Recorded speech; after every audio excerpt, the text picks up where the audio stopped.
News Nadia. নদিয়ার কৃষ্ণগঞ্জ থানার মাটিয়ারি বানপুর পঞ্চায়েত অফিসের তালা ভেঙে গতকাল রাতে একদল দুষ্কৃতীর তাণ্ডব চালায়, যা সকালে লক্ষ্য করেন এলাকাবাসীরা।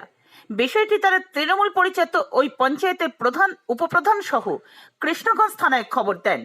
পুলিশ এসে প্রাথমিকভাবে তদন্ত শুরু করেছে। পঞ্চায়েত অফিসের তরফ থেকে জানানো হয়েছে বেশ কিছু কাগজপত্র এবং নগদ কিছু অর্থ পাওয়া যাচ্ছে না আপাতত। আর এই নিয়ে শুরু হয়েছে রাজনৈতিক চর্চা। বিজেপির অভিযোগের তীর সরাসরি তৃণমূলের দিকে।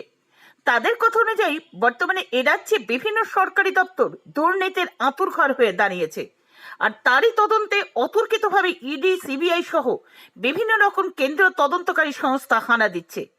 এই পঞ্চায়েতও এমন কিছু দুর্নীতি হয়েছে যা ঢাকতেই মূলত তৃণমূল পরিচালিত পঞ্চায়েত বোর্ড চুরির মিথ্যা অভিযোগ করে। আদত তারাই কাগজপত্র সরানোর কাজে ব্যস্ত ছিল গতকাল রাতে। কারণ হিসেবে তারা বলেন, এলাকার মানুষ মাঝে মধ্যে লক্ষ্য করতেন পঞ্চায়েত অফিস বন্ধ হয়ে যাওয়ার পরও বেশ কিছু পঞ্চায়েত সদস্যদের আনাগোনা চলত মধ্যরাত পর্যন্ত। মূলত তাদের দুর্নীতি ঢাকতেই এই তথ্য প্রমাণ লোপাট করেছেন নিজেরাই।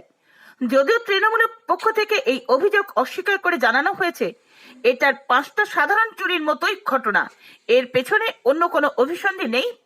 বিজেপি সবকিছুতেই রাজনৈতিক খোঁজে, তাই এক্ষেত্রেও রাজনীতি করছে। তবে ইতিমধ্যে বিষয়টা নিয়ে তদন্ত শুরু করেছে কৃষ্ণগঞ্জ থানার পুলিশ। নদিয়া থেকে মলয় দে রিপোর্ট। আজকে যে পঞ্চায়েতে চুরি হয়েছে এ নিয়ে আপনি কি বলতে চান?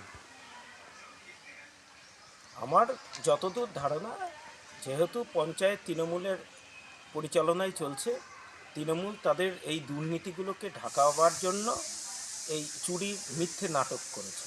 প্র্যাকটিক্যালি এটা যে দুর্নীতির বিরুদ্ধে যে লড়াই অভিযান, যে ভারতীয় জনতা পার্টি এবং কোর্ট বিভিন্ন সময়ে বিভিন্ন রকম তদন্তের অনুমতি দিচ্ছে, এরা ইডি, সিবিআই বা অন্যান্য ভিজিলেন্সের ভয়ে এই চুরির মিথ্যে নাটক তৈরি করেছে। প্র্যাকটিক্যালি ওরা নিজেদের দুর্নীতি ঢাকার জন্যই এইরকম একটা পরিকল্পিতভাবে চুরির নাটক তৈরি করেছে, এটা আমার বিশ্বাস। আপনার পরিচয়? আমার পরিচয়, আমি ভারতীয় জনতা পার্টির একজন কার্যকর্তা এবং লোকপ্রিয় রানাঘাট লোকসভা কেন্দ্রের জগন্নাথ সরকার মহাশয়ের প্রতিনিধি।